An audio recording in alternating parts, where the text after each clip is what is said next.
we're talking today about starting a service, and it sounds like everybody on the call is at different places with that. And we have at ITN America some great resources to help people get services started. We would love you all to become ITN country programs, but these resources that I'm going to share with you today are completely free and anyone can access them. They're on our Community in the Cloud website. And if anyone is interested in learning more, we'll have some contact information at the end of our presentation that you'll be able to see. And so you can get in touch with us about that. I've been working with communities that are getting started for a while now, and Allie has been doing the same. And we find that people often run into the same barriers, or they'll tell us that their struggles in getting set up are the same. And so what we want to do is to really address some of those things today, and not just walk you through the resources that are available on our website that you can look at yourself, but to give you some tips and pointers on some things that we've heard from people can possibly be barriers. So what you see here on your screen right now is a very simplified checklist to starting a transportation service. So it really, when you get started, you want to identify what's already available in your community. So Robin, it sounds like, you went down to Pittsburgh and that was the very first thing you did, was you looked to see what was already there. And sounds like there are some gaps. Yep, and that is absolutely what people find. So then the next thing to do, and this is one of the things, we'll talk about how to find out what's already available in your community in more detail. We're also going to focus on this next one, which is to identify prospective partners and build a steering committee. A lot of people wish that they could do something in their community, but they feel like as just one person, there's not a lot that they can do and they need some help. And so finding resources for that help, finding the people in the community that can help you put this together is one of the most important steps. And like I said, can be one of the hardest steps. And so we want to show you some things today that will help you do that. And so as we go through those things and we're looking at those, I'm going to ask for some volunteers and we'll do searches that are actually based on your areas. So that way we can see some real information and see how this all actually works. It's going to be important to make those service decisions. You want to decide where you will provide rides, what hours, what times, all of that stuff, who you'll be giving rides to, for what. Of course, you will create a budget and do some fundraising, recruiting those drivers. You've got the insurance and the business set up. We heard from someone who had submitted their paperwork to get their 501c3 status. And so that's a definite important step. And then of course, we want to talk a little bit about getting the word out in your community and making sure others know what you're doing. Go ahead, Allie. Just to share, I did get a message back from Teresa. Teresa lives in Wyoming, Ohio, a suburb of Cincinnati. Teresa is in a wheelchair and is interested in starting a way to get help with transportation. Awesome, thank you.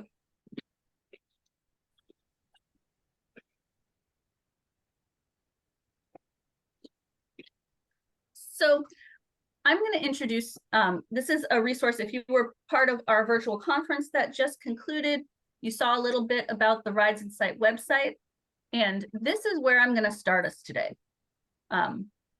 One of the very first steps that you want to take is to find out what is already available in your community and where are there gaps.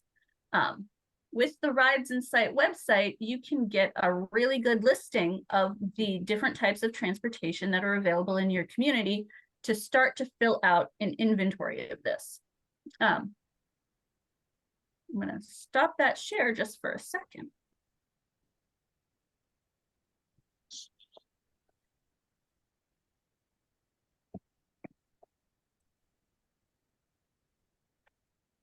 And I'm going to now take you over to the Rides Insight website. And here we have people from several areas. I'm going to pick one of your areas. Let's start with Boise, Idaho. We had someone who was coming to us from Boise, Idaho. And that is a place where I can say I am definitely not familiar with the available transportation. So here on our Rides Insight website, we can come directly to the state. We're going to head down to Ohio. And what county is Boise in? Oh, sorry. Boise's in Idaho. Oh, well, that would explain why I'm in the wrong state. Yeah. And then Ada County. Sorry about that. Ada County. It's the very first There you one. go. Fabulous. But our And local so when football we team, search they Ada often say that. County, Oh, there you go. what we'll Ah. see here is what's available in Ada County. And so this is going to be a list, and these listings that you'll see on Rides Insight are going to include nonprofits. It's going that are, that just do transportation. It's going to include those volunteer programs. It's going to include public transit. It's going to include home care agencies that also provide rides. So this is a big net that we kind of throw out. And you can also narrow this down by adding keywords.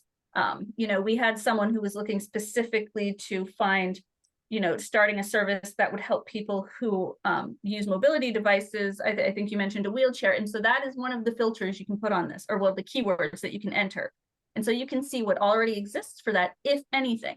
And oftentimes we may end up finding that there's not a lot available, or that there are some pretty obvious gaps. So here, we'll see the very first thing that's listed is a home care service. Oftentimes, home care services will only provide transportation if they're also providing in-home services. And so that can be a barrier to using those. Here we've got one that's Medicaid transportation. So you would need to be a Medicaid user in order to go there. And then we've got some public transit, it looks like, a medical transportation. Now we're into taxis, a veterans program. And so as you go through these, like I said, you'll be able to see what's available, what kind of rides are given, and what areas are served. So this is going to help you with that first step of finding what's available in your area and what you need to fill in for. Deb, it looks like your hand is up. Go ahead. I jumped on my cell phone to try to find it, and I don't know if I spelled it wrong. Rideinsight.org. I don't know. A bunch of other stuff jumped on there. It's Let rides. me go ahead. I've got it right here in my bar, so let me It's copy that rides and paste it plural. into chat for you. It's a plural rides. Okay, maybe that's what I did is I had ride. Okay. Thank you. Absolutely. And so now we can see what comes up. So this is our Boise list. And this is, like I said, the first step that I would encourage you each to look at here. These listings are also going to be helpful to you when you want to do things like determine your service parameters. Here, you'll be able to go in and see what everybody else around you is doing. So if you have places that provide rides, maybe you have 3 services that provide rides on Mondays, Wednesdays, and Fridays, you'll then know that there's a gap in service on Tuesdays and Thursdays. Or they all provide rides to medical appointments, but nobody's helping people get to grocery stores. So you can see that. We often will encourage new programs in order to be more sustainable. You can choose to charge a small fee for your rides. If you want to do that, you can see what other people are doing. And so it helps to know what's going on, to see what the market is like. And Rides Insight is a fabulous resource for that. And so you can come right in here and click on visit website if you want to see one of these, or if we just wanted some more info. So here we've got, you know, the Boise VA Medical Center provides some transportation. When you click on more info, it's going to give you all of the information we have about them in our Rides in Sight database. You'll notice it does also has contact information right in there. And gives you, you know, all the requirements and if there's a pricing structure. So you can get a lot of information right here without even leaving the Rides in Sight website. But you can also click visit website, and that's going to take you to their website where you can get even more information. And so this is going to be a really good way to do this. So like I said, you may do a search for your area and find there's not a whole lot that's really there. With Rides in Sight, you can also go and search another area and see what's available there. So just because things aren't available in your area, you could still use this resource to see how others do things, because you've now learned that, you know, maybe there's not a whole lot available in your area. And that's oftentimes why we're looking to start a service. So I'm going to pause here and see if anyone has any questions for me before I move on.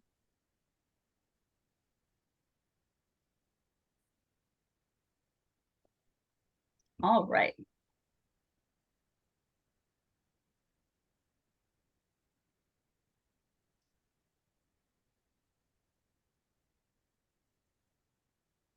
The next big thing, and this is, I think, where we'll spend some more time, is finding people to help. It's a big job to do this by yourself, and even if you have a committee of people or a group of people who want to do that, you still oftentimes will need folks with specific skill sets. And we've seen, you know, I've been working here in Maine, we've met a lot of age-friendly groups. And what we find are there's often, you know, 5 or 6 people in the age-friendly group that really care and they really want to do something about the issue. And they're oftentimes retired teachers, retired nurses. They're folks from caring professions who really want to do that, but they feel like maybe they don't have the legal skills or the marketing skills to put it together. And so what I want to talk with you about now is a little trick I use to help people find others who can help them. And so what we're going to do now, I'm going to take my slideshow back down and we're going to go to the LinkedIn website. So you may not have a LinkedIn account. If you don't, I would encourage you to set one up. You'll get lots of suggestions for people to connect with right away. And so here you'll see we've got some IT in America stuff right on mine. I want to point out that I am not a big LinkedIn user. So it's not like I have a ton of connections. You know, when you look at my network, I've got 257 people that I'm connected to on LinkedIn. You know, Catherine's on our call and she's got like 1,000 people that she knows. And so that is definitely, you know, this, you don't have to be a super active LinkedIn user for this to work. It is helpful if you're connected to someone like Catherine, which I think I am, because what we're going to see is this is going to tap into not just my network, but all the people that I'm connected to's networks. And I want to show you how to do a really simple LinkedIn search to find people who can help you. So here we've got a search box up at the top. We're going to say that we are looking for a lawyer to help us. So we're typing in lawyer. It's a very simple search term. Once that search happens, we'll see, you know, it's telling me, okay, do you want a lawyer job? I do not want a lawyer job. So I'm going to bring up all my filters. And here we can now, and you'll see I'm also not you don't need premium LinkedIn or any of that to do this. What we're going to do is to go through and find things where we don't want jobs, we want people. And so you can ask, we're going to look for first, second, or third connections. And here we've got our locations. I'm going to add a location. We were looking in Boise, Idaho before. We're going to go ahead now and look in the Pittsburgh area. So here we've got the greater Pittsburgh region. So we're gonna cast a wider net. And we don't necessarily want a current company, but if you keep scrolling down, there's this really great thing that you can click on here where you can find people who are specifically interested in pro bono consulting and volunteering or joining a board, a nonprofit board. And so this is going to help us narrow down to people who've stated on their LinkedIn profile that they want to help with something. So we're going to click show results. And like I said, we're right now, so we're looking at an area where most of my connections on LinkedIn are going to be in the greater Portland, Maine area. So if we were looking in that area, we'd have more, but even just with the way that we searched, we came up with 66 results. So this is 66 lawyers in the greater Pittsburgh area that have shown interest in joining a nonprofit board or doing pro bono consulting. So these are all people that you could then, and you'll see there's messaging you can do to reach out to them to see if they would help you with starting your service. When you do this in your area, what you'll see is there may be people that are first or second connections. So if someone's a second connection, that means they're connected to someone you know. And so you can ask for an introduction that way. For third, they're more, they're a little further away, but you can send them a message through LinkedIn and then ask them to help you out with that. So this is just one way to do that. What I'd like to do is see if there's anyone here who would like to come up, what is something that your service is looking for, someone that you would need for some help, and let's do a real search for you right now. So is there any volunteers that would like to have a search done?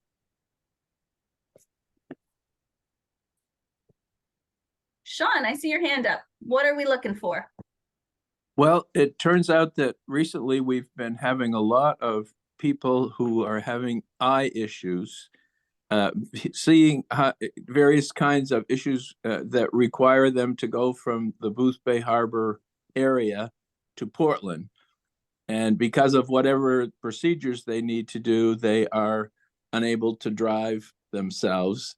And it's a challenge for me to get somebody to go from the Boothbay Peninsula to drive them to Portland, wait for the period they have to wait, and then come back to Boothbay. So it's like it's more than a half a day commitment. And I'm trying to just thinking through right now, trying to figure out, okay, how do I get something so that I can say to people, we appreciate you going, here's a stipend to cover your gas, and here's a $20 chit so you can have a lovely lunch while you're waiting for them to have their procedure, something like that. But anyway, there's been much more activity, and my program is really designed more for local doctor's appointments, grocery shopping, etc. All right. So that is absolutely one of the biggest needs, as Catherine mentioned in the conference before. It's exactly why we designed America's Volunteer Driver Center, and it'll be the work that they do. What we're talking about here, though, is a steering committee that's starting a service. So kind of a board of directors type of thing. A LinkedIn search will probably not ever find us volunteer drivers. Okay, can I change the subject? Kind of people in a professional capacity that you might be looking for to help your service. Okay, another thing that's come up, and I think that you've heard from Vic Taylor. Vic Taylor is here in the Boothbay area. He's very active in Rotary all over the district, and he's interested in helping create a transportation project for through the Rotary Club. And he knows about me, and I think he knows a little bit about our Community Resource Council, which also has their own little rides program. But he wants to begin a project that really sits down and takes an inventory of what are the needs for the whole peninsula, what are the resources that we might have, etc. So I think that does that fit this conversation? Well, it sounds like you already have someone for that, if Vic is the person that you're working with on that, or would you Well, be looking No, for someone Vic is, to Vic kind is of? the person, Vic is the person who's wanting to start this project of creating this steering committee that can figure out what's the need and what are the potential resources, and how do we provide a hub for dealing with connecting the need to the volunteers, et cetera. So it's a new project that he's just come up with, and we've got a couple of little projects that may be able to be melded into that somehow. I don't know. It does sound, however, like you've identified the, you know what the little projects are that you might be looking to combine, and you know the person. So I don't think that's what we're necessarily looking for. Okay. Is there anybody else who has, okay, Robin, go ahead. Yeah, I tell you what, I've been through the nonprofit organization, and I would like to circumvent that entirely by finding an organization that might umbrella a transportation service in, whether that would be a church or an organization like the Blind Association or UPMC, hospital, something like that. Is there a way we can use LinkedIn to find organizations that would be interested in doing something There like that? definitely is. And so the search that I'll do, so I'm gonna, in my search box, I'm gonna type in visual impairment. And so what we're gonna get when we search this, and I'll adjust the area and all of that, is we can see people who work in that field, and the people who work in that field will see which companies they work for. And so that might help us know where to look, but I'm going to go straight to companies, and put my location filter on here.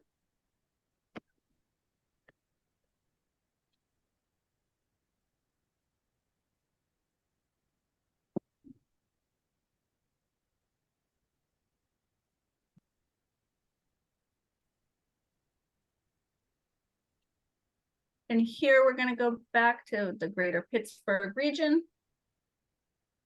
And for industries, I'm going to look for nonprofit organizations, because they would be able to, as you said, house your project. Right. Yep. Or there's also hospitals and healthcare listed here. I'm going to check it off just so we see everything we might want to see.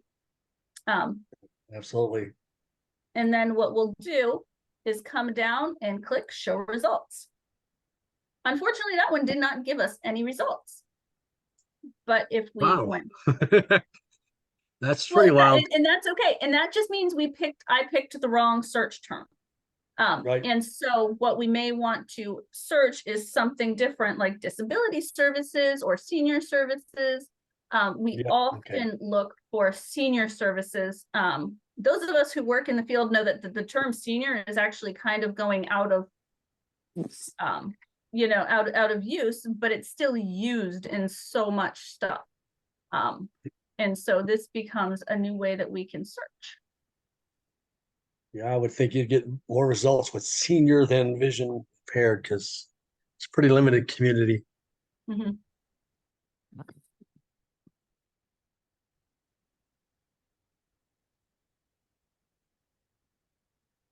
And so I went back to people for a minute. So I'm looking for my locations. There we go.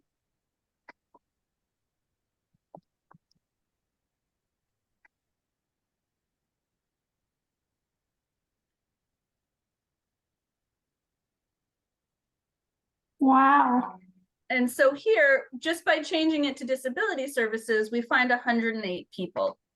And so what we'll find here is, we've got all of these people who work at different agencies. And so, if we come down, the third person on this list is a woman named Hillary. She's a human services project manager who works at the Allegheny County Department of Human Services. And so that would be someone who she's said that she's interested in participating in some sort of project. It just becomes a really good way for you to know where you should reach out and to do that. This is going to be better for finding people, but people are what will connect you to agencies. So if you can find the people who work at the agency, then that's how you connect to that agency. This is better at identifying the people than it is the actual agency, but you get to the same point either way. And so this is a really great tool to identify, to find that help you need, to be able to find the people in your community that you can work with to help you start your service and know where to go from being someone with an idea to putting an actual plan in place. Thank you very much. That's going to be very informative when I go to LinkedIn and do that search. So It is, and like I said, because I'm up in Maine and most of my connections are in Maine, you should get more. If you're searching in your home area, you're going to see more of a result than we're seeing on my screen. So I'm going to stop my screen share for a minute so we can see each other and see if anyone has any questions before we move on.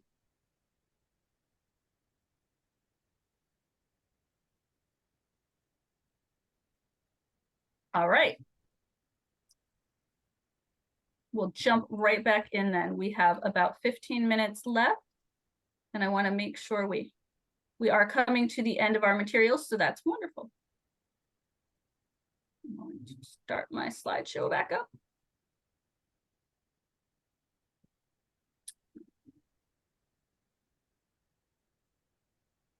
So LinkedIn is a place to look. There are lots of other places to look. You know, there are online, you can go to AARP's website and find age-friendly communities.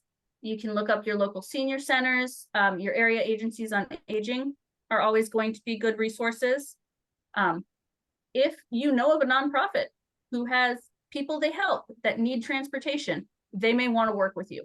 So those are always going to be good places to talk with, as well as healthcare centers and hospitals. They have people who need transportation and generally will be open to helping with something, as well as church groups or municipalities. Towns and cities, their governments know that they need help. That's where people go oftentimes when they need a ride. And so we've seen a push where more and more municipalities are getting involved in this. Specifically, to give you a little hint, recreation departments, it seems to be. When these programs are assigned somewhere within a municipality, it's very often to the recreation department. And so if you want to speak with the people who may actually be able to do something, you can always ask to speak with the rec department.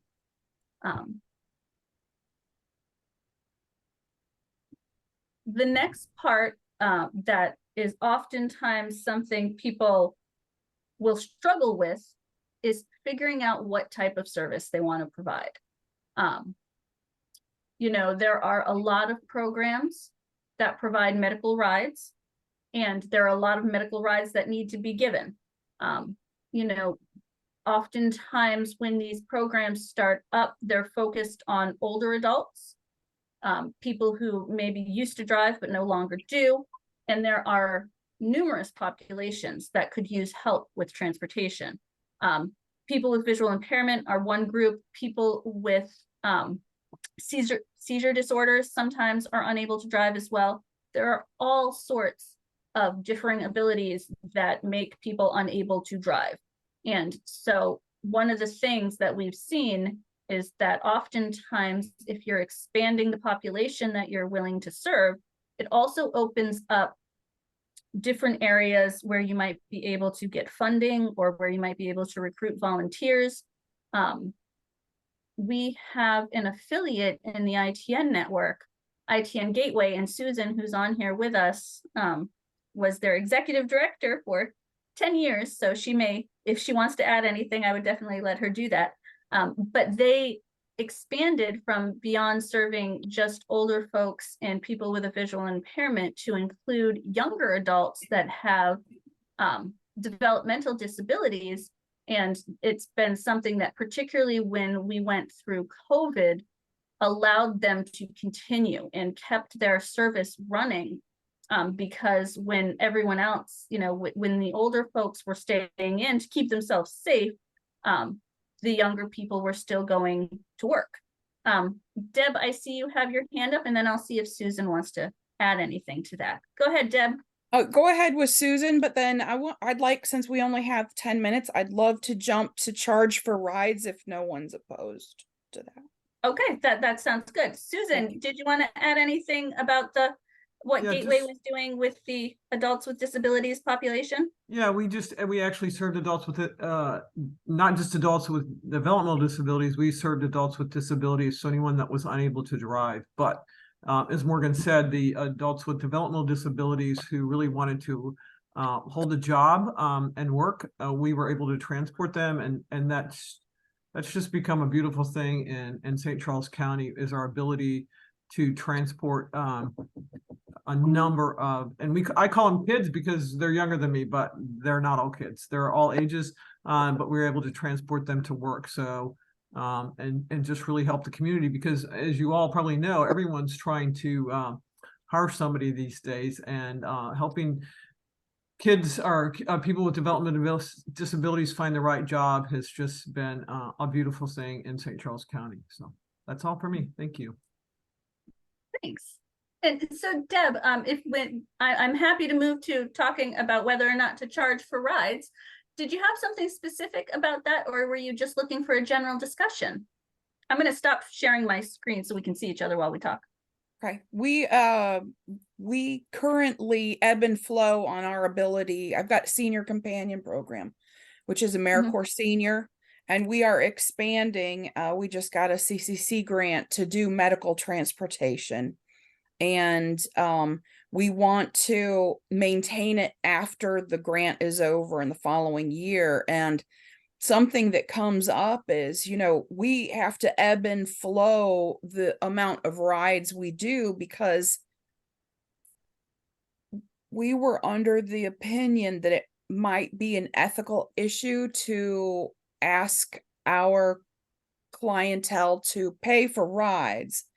But I'm not sure where that even came from at this point, because the more I get into transportation and hear from other folks, it's not necessarily unethical because you're providing a service.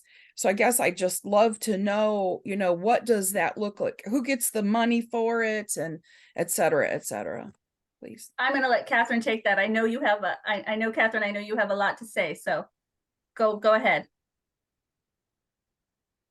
Oh, I think Catherine might have frozen on us. I know she was eager to jump in, but I think she froze. I can talk for a minute. if you Yeah, would like. go ahead, Susan. So in St. Charles County, Missouri, which is where I was the executive director, and for the other ITN affiliates around the country, we charge about half of what it cost us. So we don't charge the full cost of the ride, and we fundraise the remaining costs of the ride. And I hope Catherine comes back to freezing, but it gives people some buy-in to the service. And we also charge an annual membership fee. Again, giving people some buy-in to the service and participating. So it's not, I don't feel like it was ever unethical. And Catherine has just joined us. So Catherine, go right Welcome ahead. back, Catherine. I was like, Catherine, go ahead. I know you want to say something, and then you froze. No, my computer keeps dying. I'm sorry. I'm on my cell phone now. I believe that there is dignity and independence in paying for yourself. I know there are many people who need rides who won't use a service that's free because they don't want to take it away from someone else who they think might need it more than them. There's lots of different reasons, but I don't know where the idea came from that transportation ought to be free, because it's very, very expensive.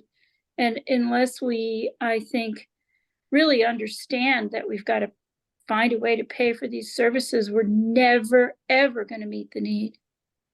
Okay, so when they pay, at some point I heard that there is an account that they pay into, and then yes, you're the person who asked the account question.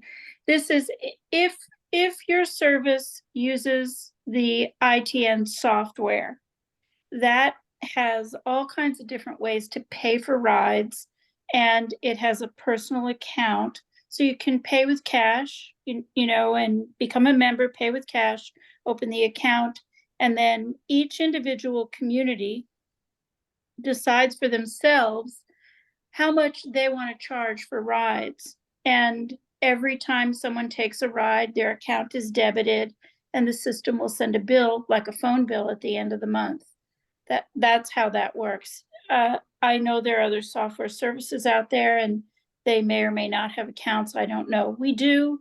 And then we have a lot of different, you know, innovative ways that people can pay for their rides. People can trade a car they can no longer drive for the equity to pay for their rides, or people can get volunteer credits to pay for their rides, or there might be a third-party payer, such as Regeneron will pay for eye care rides, or, you know, if you have Title III funds available to you, or 5310 public transit funds, that the software will bill anybody you want to bill, and it'll also set up these accounts for individuals.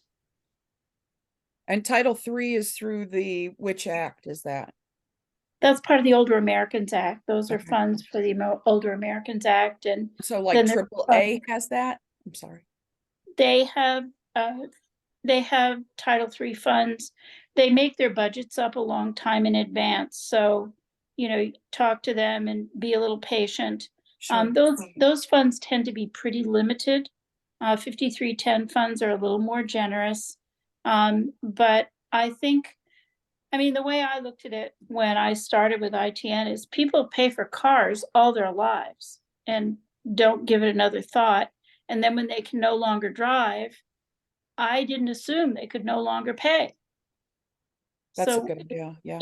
in one case, you're paying for a capital asset, a vehicle, which is extremely expensive, insurance, repairs, Right. gasoline, right? And in the other case, you're paying for a mobility service. Generally speaking, it costs less to pay for a service than it did to pay for a car. So I don't see anything wrong with saying to people, besides, if you're running a nonprofit organization, I don't know any nonprofit that charges the real cost of the ride. They just charge a portion of the ride, a fare to help them, you know, pay their staff, pay for communities, for volunteers, keep the lights on, pay for the computers. It all costs money. So Sean brought up, I'm sorry, Gail, let me hop in real quick. Sean brought up earlier that he would like to give a $20 gift card for somebody to have a meal while they drive and maybe a stipend. So if we were to participate with ITN Country and have that account set up, does that money then go to Sean's volunteer, or how does that work exactly? Oh, I'm out of my element here. I Too can't answer the complicated? software Okay, I question, just but I can get back to you on it. Yeah. Sure. I'll put my Yes. email in the chat if you would. That'd be great. And Sure. Susan, you also, please. And so Deb, I can tell you that it would not be direct. I train everybody on the software, so I can tell you it doesn't go directly. Anything that you set up that way would be, you know, it would be a little bit outside of the system. And we would, of course, you know, if you're giving things like gift cards to your volunteers, it's a fabulous way to ask those restaurants in your community to get involved and to donate them. You know, things like that. But the ITN Ride software that is part of ITN Country does absolutely track volunteer mileage and reimbursement. So if the volunteer is being reimbursed for doing the ride, absolutely, that's all automatically tracked by the software. Gail, let's go to you next. Oh, you're muted, sorry. So one of the terms I heard, which I have some interest in since we provide transportation services, is the concept of mobility as a service. So I think I heard Catherine refer to that, and that's a model that makes sense to me, in any case, when thinking about how do you gain some support and buy-in for the real service delivery across all of your community member groups, you know, regardless of their financial means. And I'd like to learn some more about how, you know, ITN Country might support that. I'm not necessarily the person who's on the, you know, the front to say, well, this is a program or software that we could use. But again, it was discussed very positively in our mobility management network. And it is, again, that concept of mobility as a service that really tears down some silos and broadens it and makes it a more comprehensive opportunity, so to speak. So We're Open to we're getting working more. with one of the we're working with the mobility manager from Madison County right now.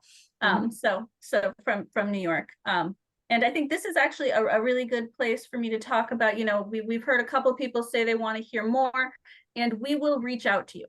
So, you know, we've talked a lot today in this workshop about how you go about setting things up.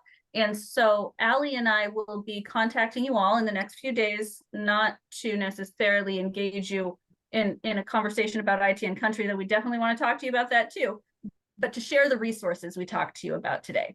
So we'll make sure you get a copy of my slides and that you know how to access the resources we've talked about. And if you are interested in learning more about ITN Country, I'm going to share my screen to finish us out one more time. Allie is the person to talk to. So Allie is our community engagement manager, and I'm going to let her say a few words about how she works with communities. But we're happy, you can always schedule a one-on-one call with her, and we'll let you know, any questions you have about ITN Country, about getting your service started, definitely let us know. Allie, did you want to say a few things about working with communities? Thanks, Morgan. Yes, definitely. So I think, like I mentioned in the beginning, I really enjoy working with communities of all sizes, sorry, and that have various different needs bases. So I really look forward to having follow-up conversations with many of you. As Morgan said, we will email some resources, so we'll definitely get everybody, resources from this call. But in addition to that, if you have other needs, happy to get you other resources and have whatever length of conversation you would like to have about ITN Country, but just also about mobility as a service and other things. So we are definitely here for that. Just to flag, that email address is wrong. So I'm going to write my email address in the chat here. It's Allie.Whalen@itnamerica.org, but I will write it in the chat, and I will definitely be emailing each of you in addition to that. And Okay, and you all I do showing up believe here. this one, Felix has several people at ITN America set up. If people email this, it will go to you as well. It's Okay. set up as an alias, so. Okay. Sounds good. And just thank you all for being here, and thank you for the good work you are doing in your communities. It means a lot. It does. All right. Thank you, everyone. We had some trouble with the poll that we used for an evaluation in our last meeting. So instead of using a poll here, I'm going to send you all an evaluation. I would encourage you, let us know absolutely what you thought of our workshop today. If you have suggestions for what we could be doing better, we would love to hear those. And I will email that out to you to fill out rather than launching a poll, since we had trouble with it last time. Thank you so much, everyone. Have a fabulous day. Bye-bye. Bye.